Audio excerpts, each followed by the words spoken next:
So check it out. I was just watching this new video from Hamza. I've just ended things with the girl I was currently dating because I've done this practice. Write down what you want from your future wife. You are now held accountable to stay single and actually stay celibate, to not have sex up until you meet that woman. So when I was watching this, look, I understand where he's coming from. I get it.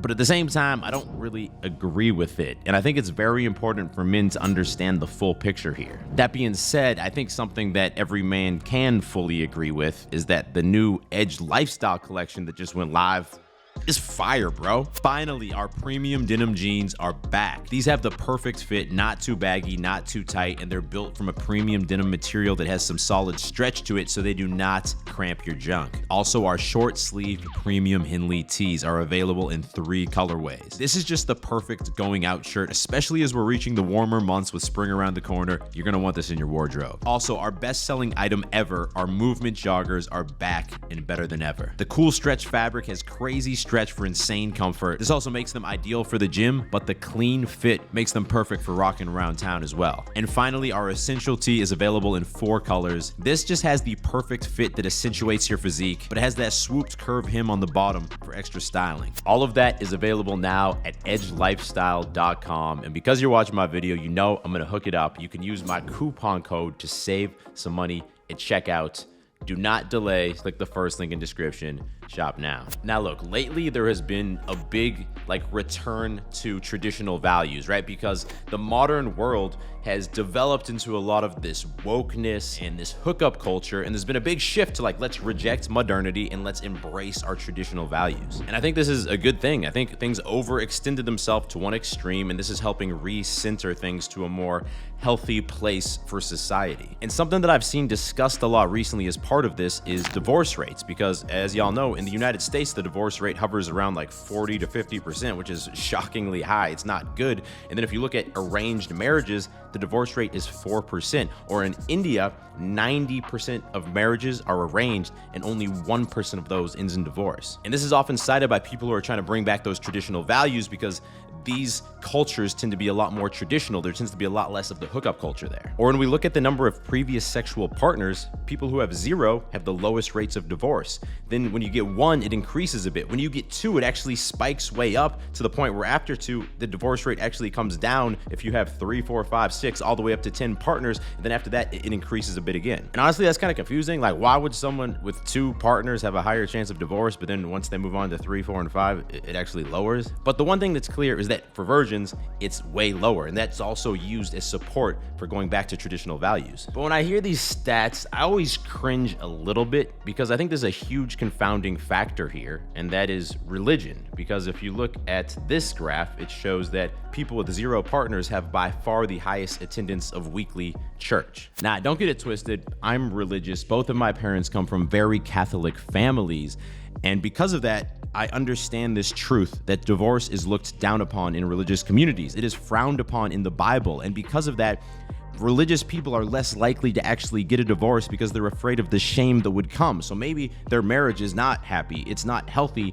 but they're still not going to become part of that divorce statistic because of these pressures on them from the community. Now, to be fair, the counterpoint to this, and this is what Hamza was arguing, is that if you engage in hookup culture and you start looking at life as this buffet, and your dating life is I want to try out the shrimps, then the salmon, then the burgers, then some of that vegetarian shit, so I make sure that I make the perfect choice. All of a sudden, now each subsequent relationship they're in becomes less and less special by definition because it's just another relationship. Whereas if you were just to commit yourself to, the first actual partner that you had, then it becomes more about marriage and actually building the family. And that's also a valid point. My point is that it is not so black and white. There's nuance here. So what I'm saying is I don't know that divorce rate is the best indicator for the actual success of a marriage. And I think there's a bit of a flawed argument with a lot of these statistics. I think a much better indicator would be this graph here that shows once you've dated someone for over 1 year, you're 20% less likely to get a divorce. And if you date someone for over 3 years, you're now 39% less likely,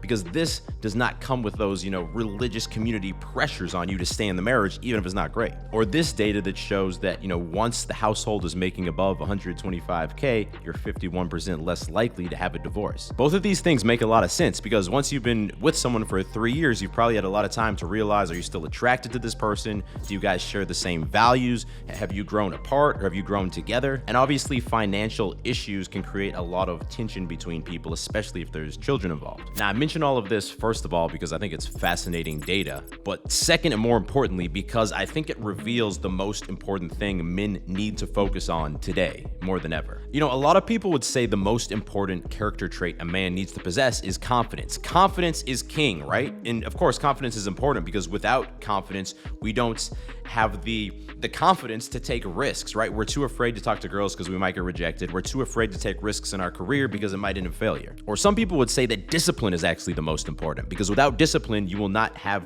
the consistency on a daily basis to make progress. Some days you're not going to feel like doing something, you're not going to do it, and then you're not going to grow. But really, it's neither of these things because check it out.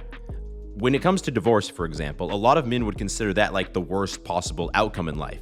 That if they committed their life to a woman and she took advantage of them or cheated on them or the divorce happened, then you lost 50% of your assets. A lot of men would consider that like the ultimate failure and they would think that they would be so broken that they could never bounce back from that. Hence the recent obsession with all these divorce studies. But here's the thing, if you have self-reliance, that's what I consider to be the number one character trait a man can have. If you have self-reliance, nothing can break you. Like, y'all know, I'm married and I love Julia, but if God forbid something happened in our relationship, maybe even worse, it happened after we had kids. While that would be a terrible, painful experience that would take me a long time to process and get through, I still know that I could be self-reliant. I could still wake up every day, take a cold shower, go to the gym, enjoy pushing my body in the gym, hang out with some masculine friends later in the day, spend time grinding on whatever my career path was at that point in time, you know, trying to level up my money.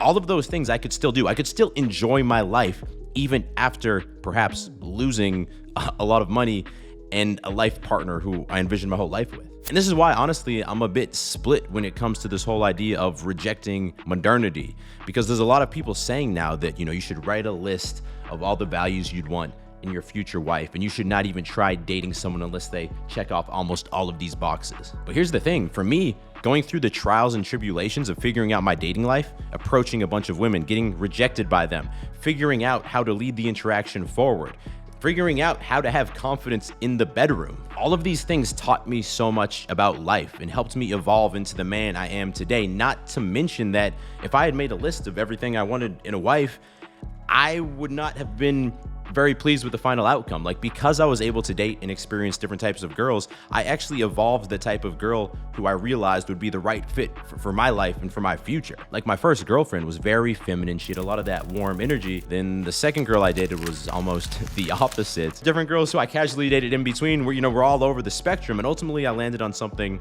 a bit more in the middle. There was a bit mixture of different things. That's Julia, right? She's fiery. She can be very stubborn about things, but she is also extremely motherly. She supports everything I do. She is the definition of a ride or die. And for that same reason, I think it's important for men to experiment with different career paths. I went from being a software engineer to a personal trainer to trying, you know, to do a podcast or a written blog. And eventually I got to YouTube, and then I've launched different businesses from there. But just attaching yourself to the first girl who seems like she could be wifey material, or the first career that seems like it could be a good fit, you ultimately might go down a path, a branch in your life that's actually not very optimal. But all of these different things you experience and all these different paths you take in life, they ultimately allow you to become more and more and more self-reliant. All the different situations I've been in, all the different hardships I've experienced, all the different failures and rejections that I've gone through, those have allowed me to develop this sense of clarity that no matter what happens, no matter how unfortunate something happens with my marriage or with my money or with my family, I still have the ability to wake up each day and build a fulfilling life for myself. What's most important is to realize that you are strong enough to bounce back from any situation, no matter how bleak it may seem. So right now, if you're in a tough spot, realize that you have that strength inside of you to dig deep and every day improve your situation just 1% more. And if you're in a great situation right now and things seem like they're rolling and you're invincible and unstoppable, everything could be robbed from you at a moment's notice. And that's not something to freak out about and obsess over, but it's something to take comfort in, that even if that happens, you still have yourself. And that is all that you fucking need to build a dope life. Now, just to be clear, I'm a big fan of Hamza, and I think he's playing a very crucial role in influencing young men and inspiring them to grow into the best versions of themselves. And I know he's trying to caution them against, this hyper hookup culture that's happening. And I think that's very important. But I don't think going to the other extreme is the answer here. And that's why I wanted to add my voice, my experience, and my perspective to this conversation. Anyway, I hope that all made sense. Also, a big thank you from the bottom of my heart to everyone who picked something up from the new Edge drop today. Speaking of which, the bomber jacket I was wearing in this video is also available at edgelifestyle.com, and it is actually available on discount right now. Again, first link in description to shop the new drop. If you made it to the end of the video, I recommend you check out this video next. It is about 7 things that make a man look low status, and I will talk to all of y'all in the next video. Stay beastly.